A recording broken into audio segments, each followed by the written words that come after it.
May nagsabi na ba sa'yo na mukha kang mas bata kaysa sa totoong edad mo? Baka may kaibigan o kakilala kang nagulat nang malaman kung ilang taon ka na talaga. Madalas, iniisip natin na dahil lang ito sa lahi natin o sa magagandang skincare products. Pero paano kung may mas malalim pang dahilan?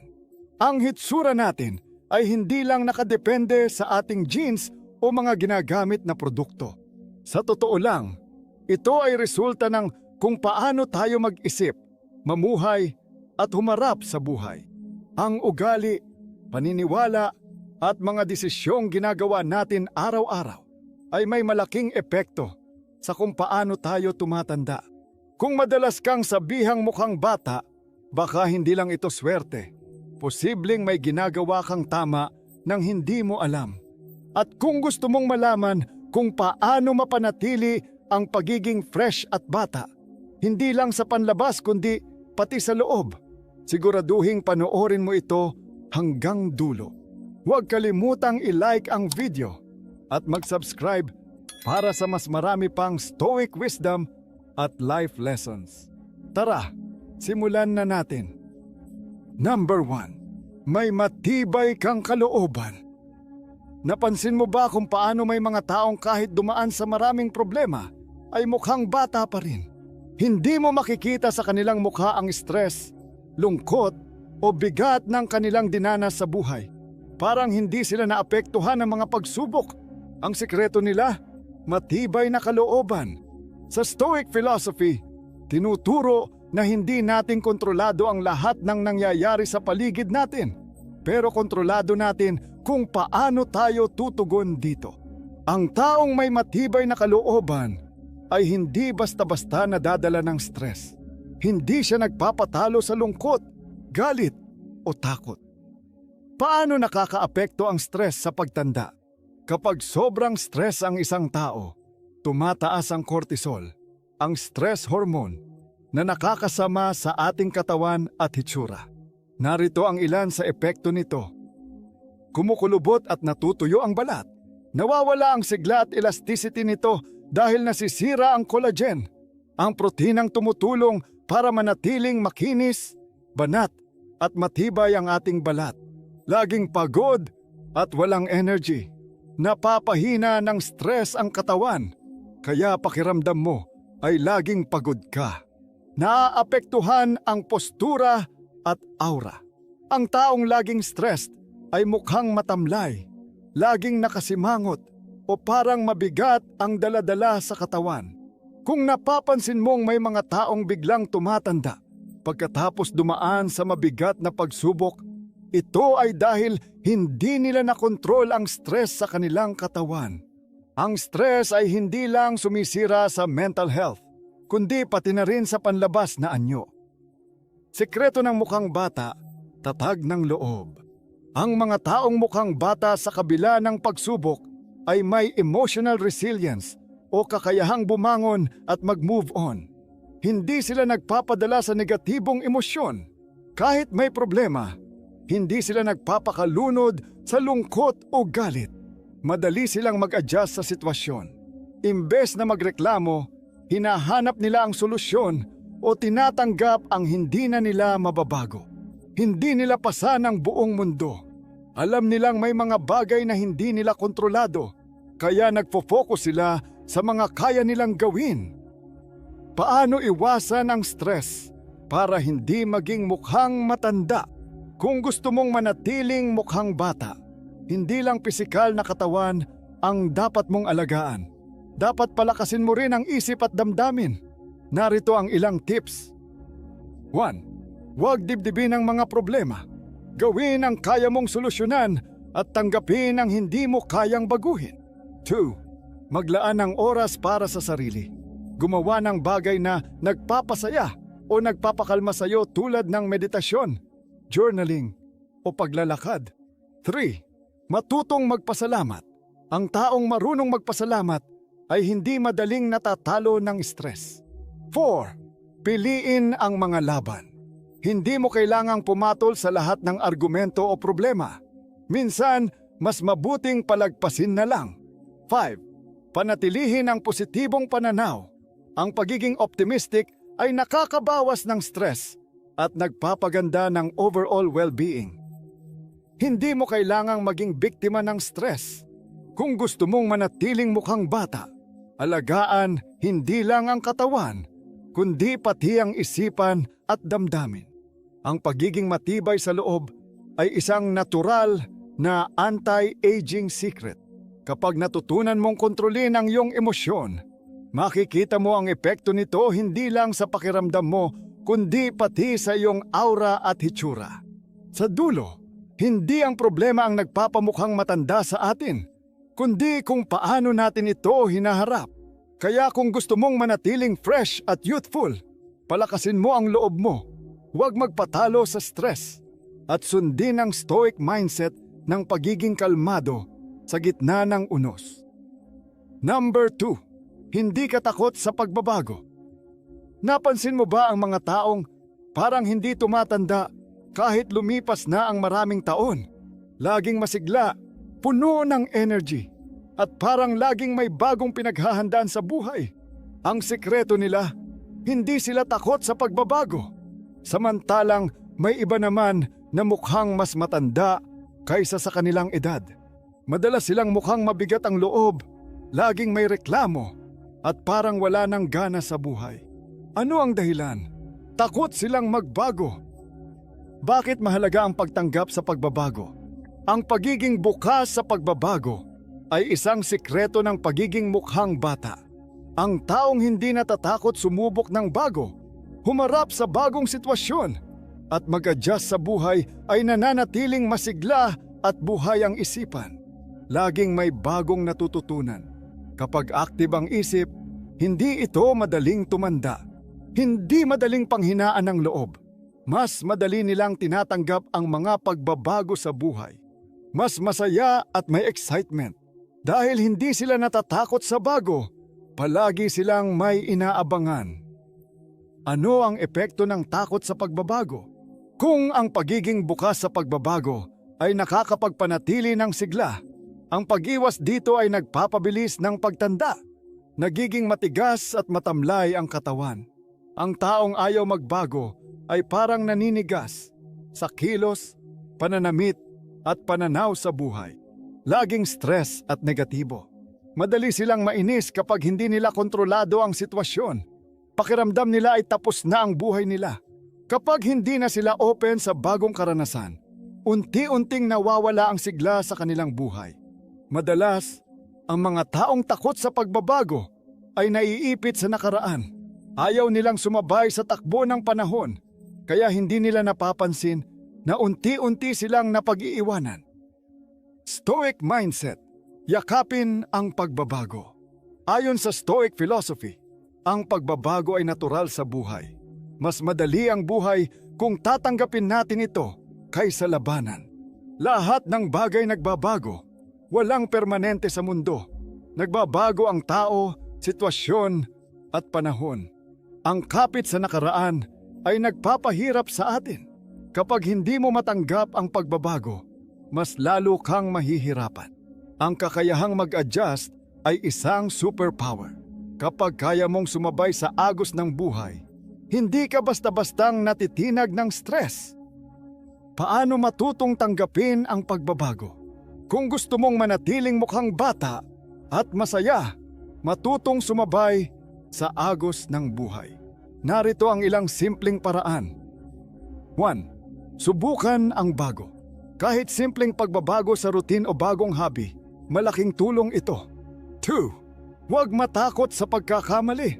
Lahat ng bago ay may learning process. Hindi kailangang maging perpekto agad. 3. Makinig sa iba't ibang pananaw. Hindi porket iba ang idea ay mali na agad. Minsan, doon tayo may matututunan. 4. Tanggapin na hindi lahat ng bagay ay kontrolado mo. Ang pagbabago ay parte ng buhay. Mas madali kung matututo kang sumabay. Kung gusto mong manatiling fresh at bata, huwag kang matakot sa pagbabago. Ang pagiging flexible sa buhay ay hindi lang nakakatulong sa mental health, kundi pati na rin sa kabuuang energy mo. Matuto kang mag-adapt, Huwag pang hawakan ang nakaraan. At higit sa lahat, tanggapin na ang pagbabago ay hindi hadlang. Ito mismo ang magbibigay sa iyo ng mas masaya at makulay na buhay. Number 3, palaging mausisa ang iyong kaisipan. Napansin mo ba na may mga taong kahit tumatanda ay mukhang bata pa rin, puno ng sigla at parang laging may bagong nadidiskubre sa buhay? Ano ang sikreto nila? Patuloy silang natututo at laging bukas sa bagong kaalaman. Sa kabilang banda, may mga tao namang mabilis tumanda, mukhang matamlay at parang wala ng interes sa mundo. Karaniwan, ito ay dahil nawala na ang kanilang pagkamausisa at pagnanais matuto. Bakit mahalaga ang pagiging mausisa? Ang mga taong gustong matuto ay may mas matalas na isipan, mas masayang pananaw, at mas buhay na espiritu. Lagi silang may bagong natutuklasan. Ang patuloy na pag-aaral ay nagpapasigla ng utak at nagpapabagal ng pagtanda. Mas aktibo ang isip nila, parang muscle ang utak. Kapag hindi ginagamit, humihina ito. Mas nag-e-enjoy sa buhay. Hindi sila madaling mabagot at laging may bagong bagay na gustong subukan.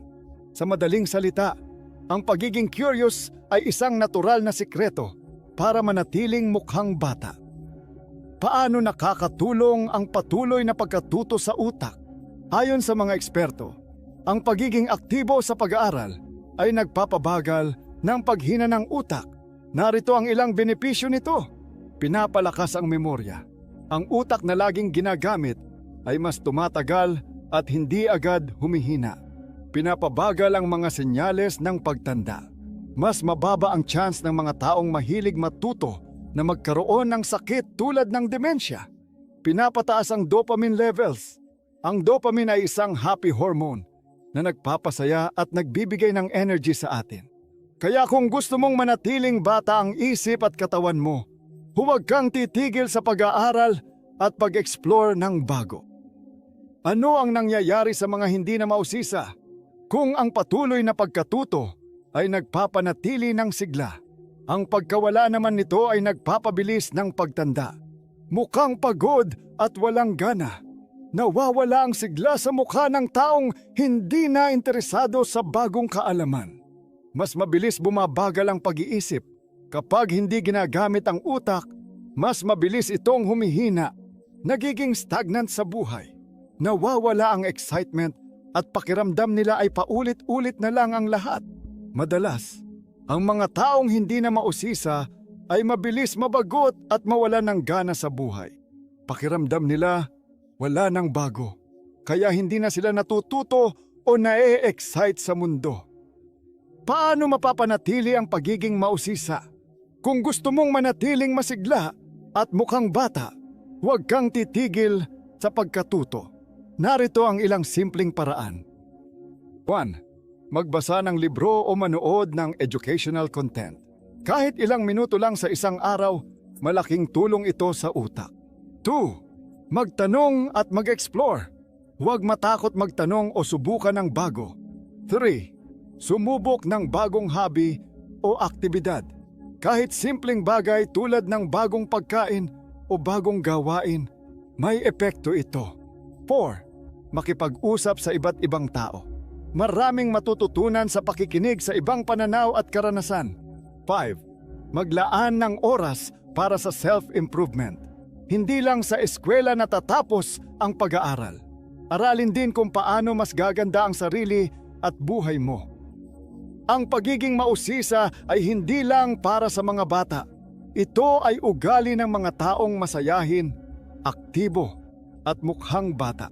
Kung gusto mong manatiling fresh at youthful, hindi lang dapat katawan ang inaalagaan. Kailangan mo ring i-exercise ang iyong utak, patuloy na matuto, maging bukas sa bagong kaalaman at manatiling interesado sa mundo.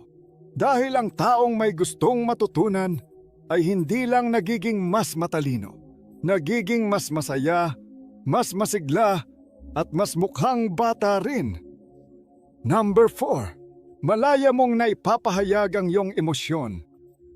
Napansin mo ba na may mga taong mukhang bata at magaan ang aura, samantalang ang iba ay parang mas matanda kaysa sa kanilang edad. Isa sa mga dahilan nito ay kung paano nila hinaharap at inilalabas ang kanilang emosyon. Ang mga taong hindi natatakot ipahayag ang kanilang nararamdaman, masaya man o malungkot, ay mukhang fresh, relaxed at puno ng buhay. Samantalang ang mga taong laging tinatago ang kanilang damdamin ay madaling tumanda, mukhang laging pagod at parang may dinadalang bigat sa loob. Bakit nakakatanda ang hindi pagpapahayag ng emosyon? Kapag hindi mo inilalabas ang nararamdaman mo, may epekto ito sa iyong katawan, isip at hitsura.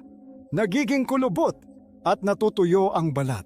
Ang stress hormones mula sa naipon na emosyon ay sumisira sa collagen ng balat, kaya nagkakaroon ng wrinkles at dull skin.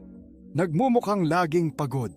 Ang taong may itinatagong emosyon ay madalas mukhang matamlay at walang sigla. May tensyon sa mukha at katawan. Kapag lagi kang seryoso o hindi nagpapakita ng totoong emosyon, nagkakaroon ng tensyon sa muscles ng mukha na nagiging sanhi ng mabilis na pagtanda. Kapag hindi mo ipinalalabas ang tunay mong nararamdaman, naiipon ito sa loob at nagiging stress na may negatibong epekto sa iyong kalusugan at hitsura. Bakit dapat mong ilabas ang emosyon?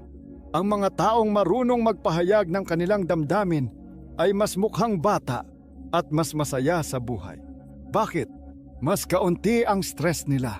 Kapag nailabas mo ang iyong saloobin, hindi ito naiipon sa loob kaya hindi ka mabilis ma-stress. Nagiging totoo sila sa sarili.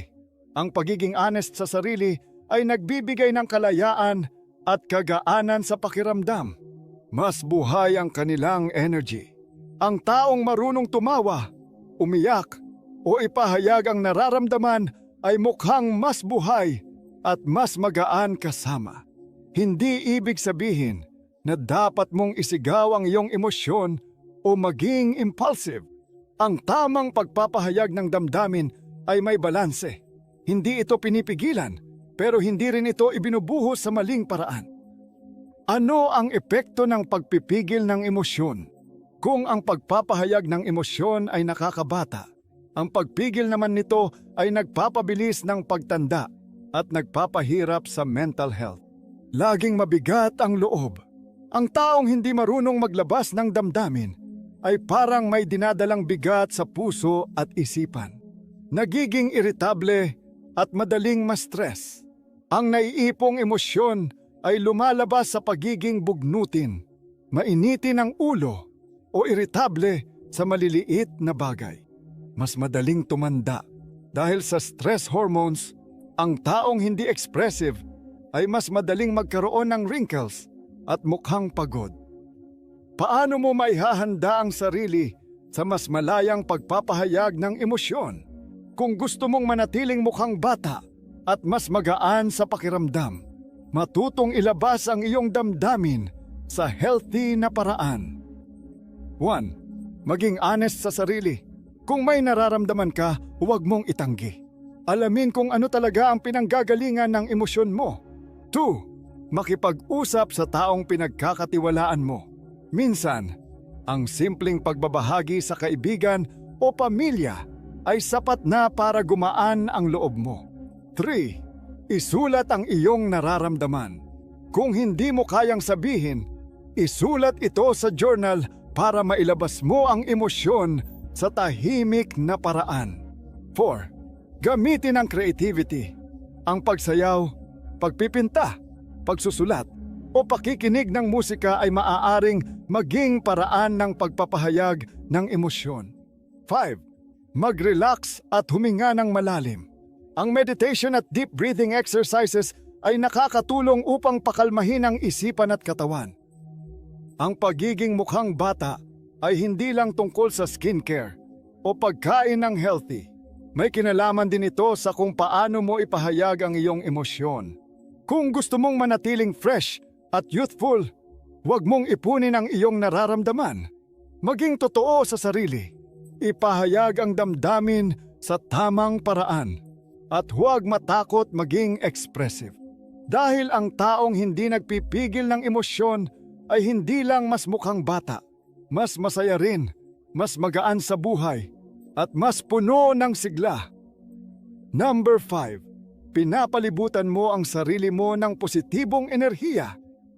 Napansin mo ba na ang mga taong laging nasa paligid ng mga toxic na tao ay mukhang laging stress, pagod, at parang may dinadalang bigat?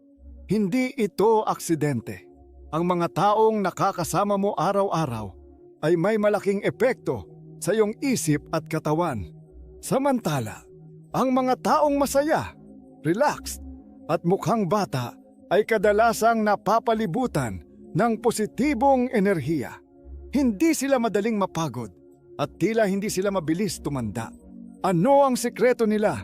Pinipili nilang makasama ang mga taong nagbibigay ng good vibes at positibong impluensya. Paano nakakaapekto ang negatibong enerhiya? Ang negatibong enerhiya ay parang virus. Kapag palagi kang napapaligiran nito, madali kang mahahawa. Narito ang ilang epekto ng toxic na environment. Pakiramdam mo ay palaging mabigat ang loob. Ang laging kasama ang mga taong mahilig magreklamo at magdala ng drama ay nakakapagod sa isip. Mabilis kang mapagod. Ang negativity ay parang hinihigop ang energy mo. Kaya kahit wala kang gaanong ginagawa, pakiramdam mo drained ka. Tumataas ang stress hormones. Ang sobrang stress ay nagpapataas ng cortisol na nagdudulot ng wrinkles, pagod na aura at mabilis na pagtanda. Mas madaling magkasakit. Ayon sa mga eksperto, ang pagiging nasa toxic na environment ay nagpapataas ng risk ng anxiety, depression, at iba't ibang sakit. Madalas, hindi natin napapansin na ang mga taong madalas nating kasama ang dahilan kung bakit tayo laging stress o parang mabilis tayong tumatanda. Bakit mahalaga ang positibong tao sa buhay mo?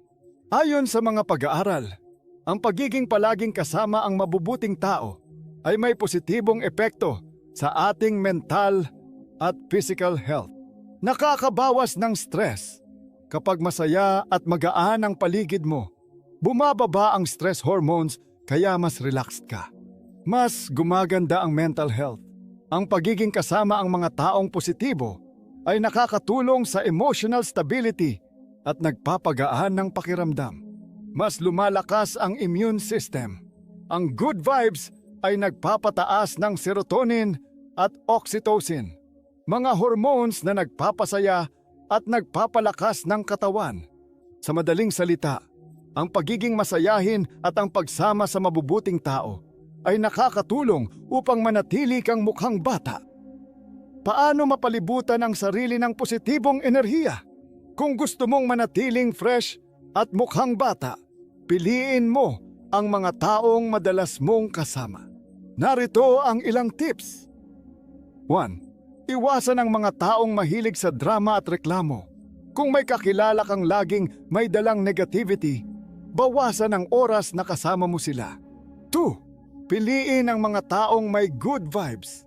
Humanap ng mga taong nagbibigay ng inspirasyon, nagpapasaya sa iyo, at sumusuporta sa iyo. 3. Pansinin ang epekto ng ibang tao sa iyo. Kung pakiramdam mo ay palagi kang pagod at drained pagkatapos makasama ang isang tao, baka kailangan mo nang lumayo. 4. Ikaw mismo ay maging positibong tao. Ang good energy ay parang magnet.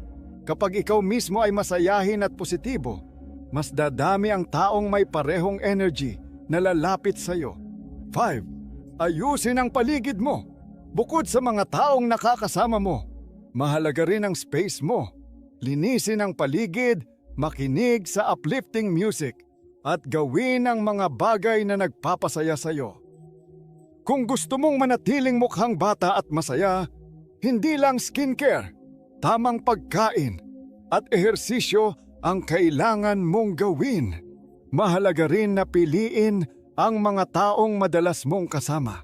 Ang pagiging nasa isang healthy at positive na environment ay may malaking epekto sa iyong isip, emosyon, at katawan.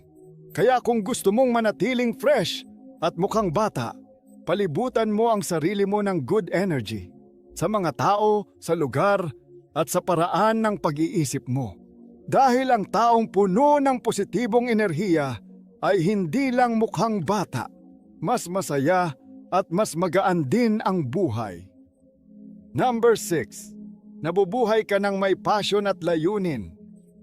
Napansin mo ba na ang mga taong laging may inspirasyon sa buhay ay mukhang mas bata, mas masigla, at parang hindi madaling mapagod? Hindi ito aksidente. Ang pagkakaroon ng pasyon at layunin sa buhay ay isang sikreto para manatiling fresh at mukhang bata. Samantala, ang mga taong parang wala ng gana sa buhay, walang direksyon, o paulit-ulit lang ang ginagawa araw-araw, ay kadalasang mukhang pagod at matamlay. Kapag wala kang passion o inspirasyon, hindi lang damdamin mo ang apektado, pati katawan mo, bumabagal at mas mabilis tumatanda. Bakit mukhang bata ang taong may passion at layunin? Ang mga taong may dahilan para gumising araw-araw ay mas mukhang bata dahil mas masigla sila. Laging may bagong bagay silang inaabangan, kaya hindi sila madaling mapagod o mabagot. Laging aktibo ang isip at katawan. Ang passion ay nagbibigay ng energy kaya mas motivated at mas malakas ang katawan. Mas madalas silang masaya at nakangiti. Ang saya at fulfillment sa ginagawa nila ay nagbibigay ng positibong enerhiya na kita sa kanilang mukha. Kapag alam mo kung bakit ka bumabangon tuwing umaga, mas nagiging makulay at makabuluhan ang buhay mo. At ito ay makikita sa hitsura at aura mo. Ano ang epekto ng walang pasyon sa buhay? Kapag wala kang pasyon o layunin sa buhay, mas bumabagal din ang iyong katawan at isip. Narito ang ilan sa mga epekto nito. Parang laging pagod at matamlay. Ang taong walang inspirasyon ay kadalasang walang gana at tila walang sigla. Nawawalan ng gana ang isip. Kapag hindi ka na excited sa ginagawa mo, humihina rin ang mental sharpness mo. Mas madaling ma-stress o ma-depress. Ang taong walang direksyon ay mas madaling dapuan ng lungkot at stress na nakakasira sa overall health. Mas mabilis tumanda. Ang kakulangan ng excitement sa buhay ay nagpapababa ng energy levels at nagpapabilis ng pagtanda. Kapag wala kang passion, parang hindi na gumagana ng maayos ang katawan mo. Unti-unting bumabagal, nawawalan ng sigla at mas madaling tumanda. Scientific backing. Paano nakakatulong ang passion sa pagtanda? Ayon sa mga pag-aaral, ang pagkakaroon ng passion ay isang natural na paraan para pabagalin ang pagtanda. Nakakatulong ito sa pagtaas ng dopamine at serotonin.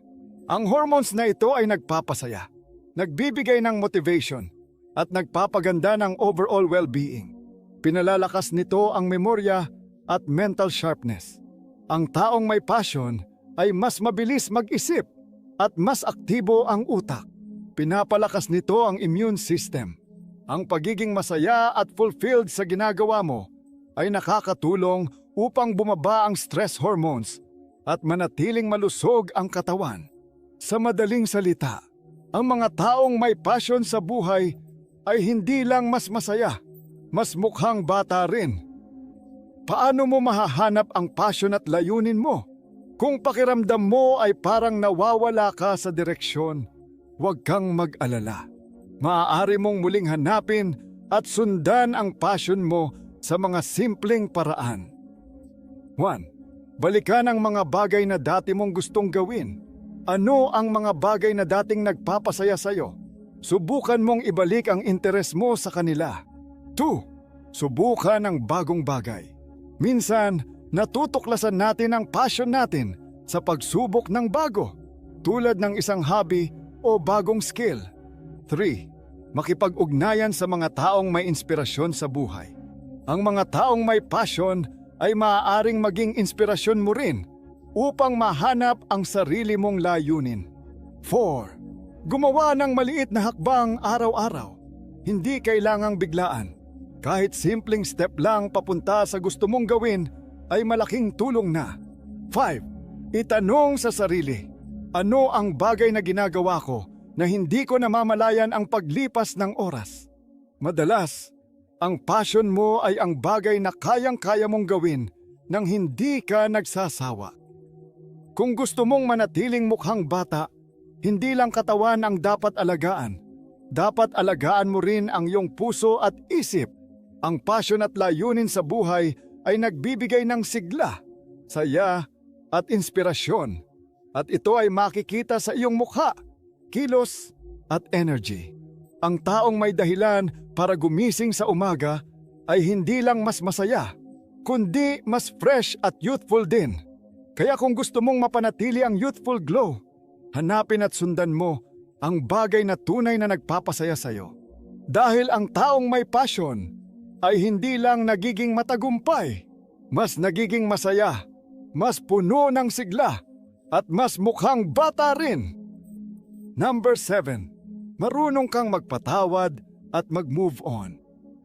Napansin mo ba na ang mga taong mukhang fresh, magaan kasama, at laging masaya ay hindi nagdadala ng sama ng loob mula sa nakaraan? Ang sikreto nila, marunong silang magpatawad at mag-move on. Samantalang may iba naman na laging mukhang pagod, bugnutin, at parang may dinadalang bigat sa buhay. Madalas, ito ay dahil hindi pa nila napapalaya ang sarili nila mula sa sakit, galit, o pagsisisi sa nakaraan. Bakit ang pagpapatawad at pag-move on ay nakakabata? Ang taong hindi nakakapit sa nakaraan ay mukhang mas fresh at masaya dahil hindi sila madaling ma-stress. Alam nilang hindi makakatulong ang galit at hinanakit, kaya pinipili nilang mag-move on. Mas magaan ang kanilang aura. Ang taong hindi nagdadala ng bigat sa puso ay mas mukhang relaxed at puno ng sigla. Mas positibo ang kanilang pananaw. Ini-enjoy nila ang kasalukuyan kaysa manatili sa nakaraan. Kapag natutunan mong bitawan ang sakit at sama ng loob, hindi lang gagaan ang loob mo, kita rin ito sa iyong mukha. Ano ang epekto ng hindi pagpapatawad? Kung hindi ka marunong magpatawad o mag-move on, ikaw rin ang mahihirapan. Narito ang ilang negatibong epekto nito. Mataas ang stress levels. Ang pagiging bitter ay nagpapataas ng stress na nagiging sanhi ng mabilis na pagtanda. Mas mukhang matanda at pagod. Ang taong laging may hinanakit ay kadalasang may wrinkles, stress lines, at matamlay na mukha. Laging mabigat ang loob. Ang hindi pagpapatawad ay parang pasan sa likod. Ikaw lang ang nahihirapan, hindi ang taong nagkamali sa iyo. Sa totoo lang, ang hindi pagpapatawad ay mas nagpapahirap sa iyo kaysa sa taong kinasasamaan mo ng loob. Paano nakakatulong ang forgiveness at mindfulness? Ayon sa mga pag-aaral, ang pagpapatawad at pagiging mindful ay may positibong epekto sa katawan at isip. Pinapababa nito ang stress hormones. Kapag nagpapatawad ka, bumababa ang cortisol levels, kaya mas relaxed ang katawan. Pinapalakas nito ang immune system. Ang mas mababang stress ay nagpapalakas ng resistensya laban sa sakit. Pinahahaba nito ang buhay. Ang mga taong hindi mahilig magkimkim ng galit ay mas madalas maging masaya at mas mahaba ang buhay. Sa madaling salita, ang pagpapatawad at pag-move on ay hindi lang para sa emosyonal na kalusugan. Nakakatulong din ito para manatiling mukhang bata. Paano matutong magpatawad at mag-move on? Kung gusto mong maging mas magaan ang buhay mo, subukan ang mga tips na ito. 1. Tanggapin na hindi mo na mababago ang nakaraan. Huwag mong sayangin ang oras sa pag-iisip sa mga bagay na tapos na. 2. Huwag hayaang kontrolin ka ng galit. Ang sama ng loob ay parang lason. Ikaw lang ang nasasaktan, hindi ang taong kinasasamaan mo ng loob. 3. Matutong magpasalamat. Mag-focus sa kung ano ang meron ka ngayon kaysa sa mga pagkukulang ng iba noon. 4. Palibutan ang sarili ng positibong tao. Mas madaling mag-move on kung kasama mo ang mga taong nagbibigay ng good energy. 5. Maging present sa kasalukuyan. Matuto kang mag-focus sa ngayon kaysa bumalik ng bumalik sa sakit ng kahapon.